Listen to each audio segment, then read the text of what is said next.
When evening came, Jesus was reclining at the table with the 12.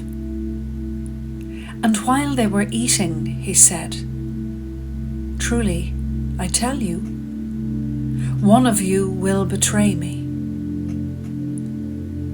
They were very sad and began to say to him, one after the other, "Surely you don't mean me, Lord." Jesus replied, "The one who has dipped his hand into the bowl with me will betray me. The Son of Man will go just as it is written about him. But woe to that man who betrays the Son of Man. It would be better for him if he had not been born." Then Judas, the one who would betray him, said, "Surely you don't mean me, Rabbi." Jesus answered, "You have said so."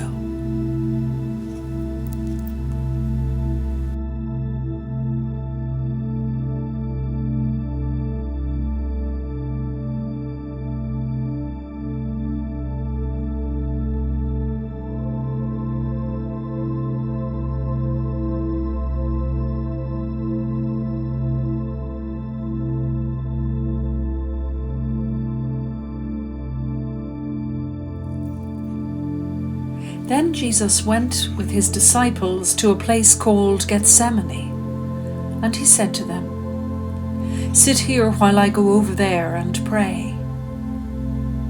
He took Peter and the 2 sons of Zebedee along with him, and he began to be sorrowful and troubled. Then he said to them,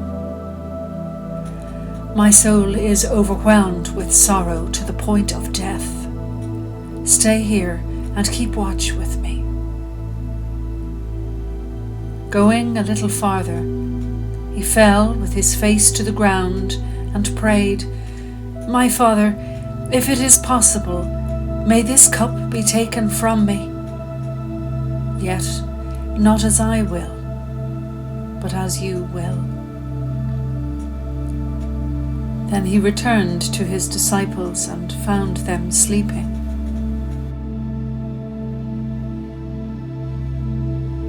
"Couldn't you men keep watch with me for 1 hour?" he asked Peter. "Watch and pray, so that you will not fall into temptation.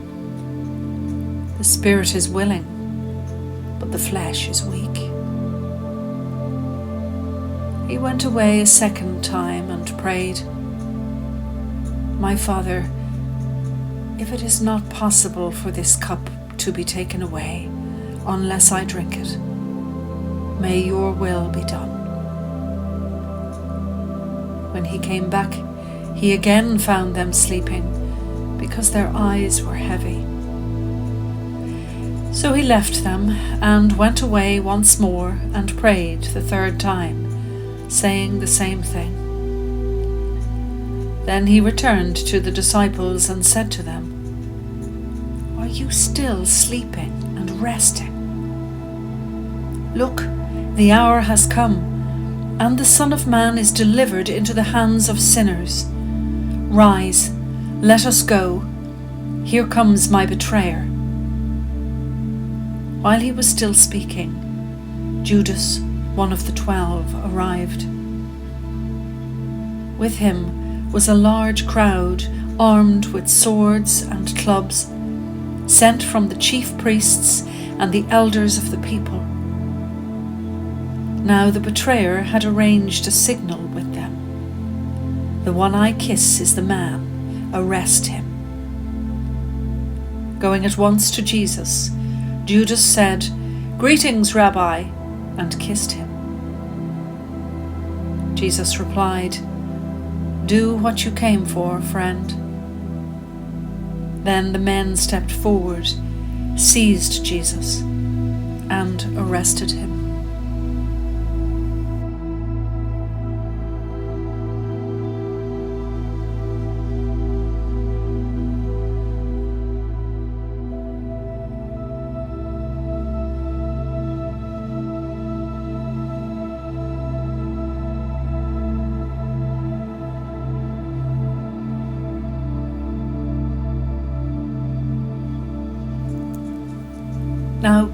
Peter was sitting out in the courtyard, and a servant girl came to him.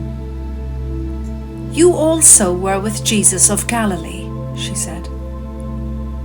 But he denied it before them all. "I don't know what you're talking about," he said.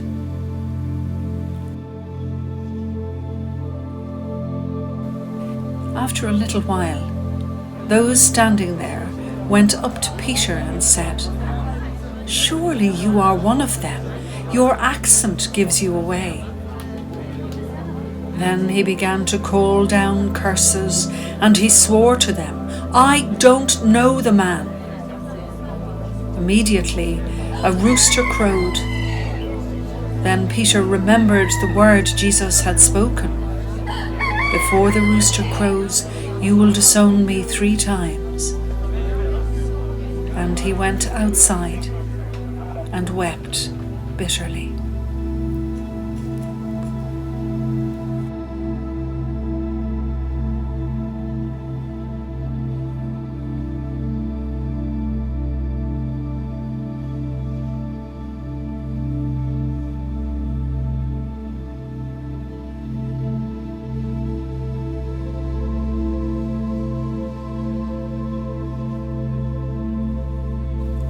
Meanwhile, Jesus stood before the governor, and the governor asked him, "Are you the king of the Jews?" "You have said so," Jesus replied. When he was accused by the chief priests and the elders, he gave no answer. Then Pilate asked him, "Don't you hear the testimony they are bringing against you?" But Jesus made no reply, not even to a single charge, to the great amazement of the governor.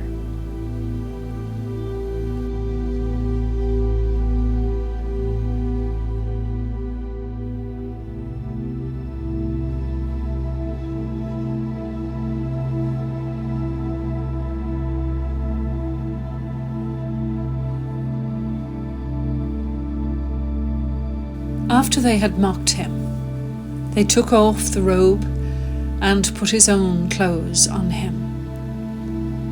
Then they led him away to crucify him. As they were going out, they met a man from Cyrene named Simon, and they forced him to carry the cross. They came to a place called Golgotha, which means the place of the skull. There they offered Jesus wine to drink, mixed with gall, but after tasting it, he refused to drink it. When they had crucified him, they divided up his clothes by casting lots, and sitting down, they kept watch over him there. Above his head they placed the written charge against him: "This is Jesus, the King of the Jews."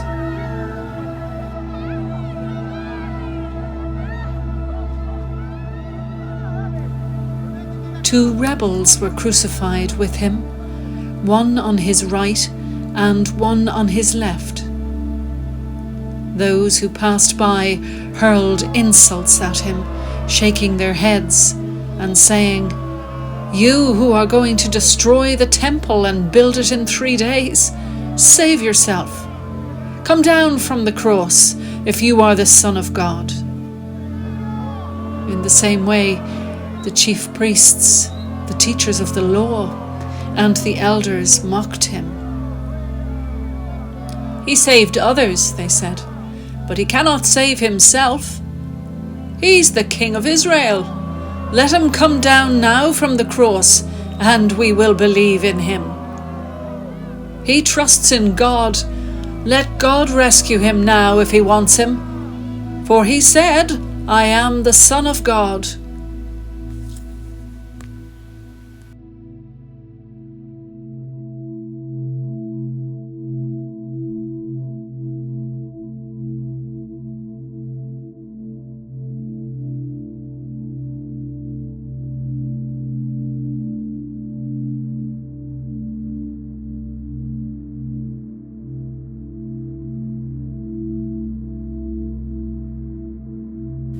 From noon until 3 in the afternoon, darkness came over all the land. About 3 in the afternoon, Jesus cried out in a loud voice, "Eli, Eli, lema sabachthani," which means, my God, why have you forsaken me?" When some of those standing there heard this, they said, "He's calling Elijah." Immediately, one of them ran and got a sponge. He filled it with wine vinegar and put it on a staff and offered it to Jesus to drink. The rest said, "Now, leave him alone. Let's see if Elijah comes to save him." And when Jesus had cried out again in a loud voice, he gave up his spirit. At that moment, the curtain of the temple was torn in two from top to bottom. The earth shook, the rocks split, and the tombs broke open. The bodies of many holy people who had died were raised to life. They came out of the tombs after Jesus' resurrection and went into the holy city and appeared to many people.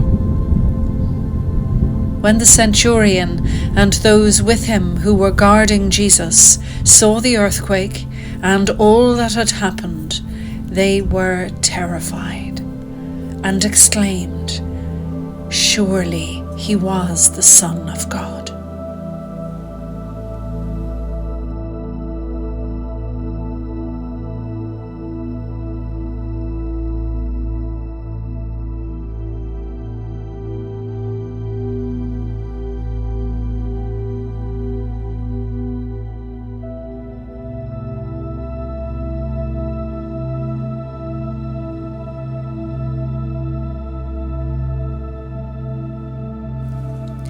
As evening approached, there came a rich man from Arimathea named Joseph, who had himself become a disciple of Jesus.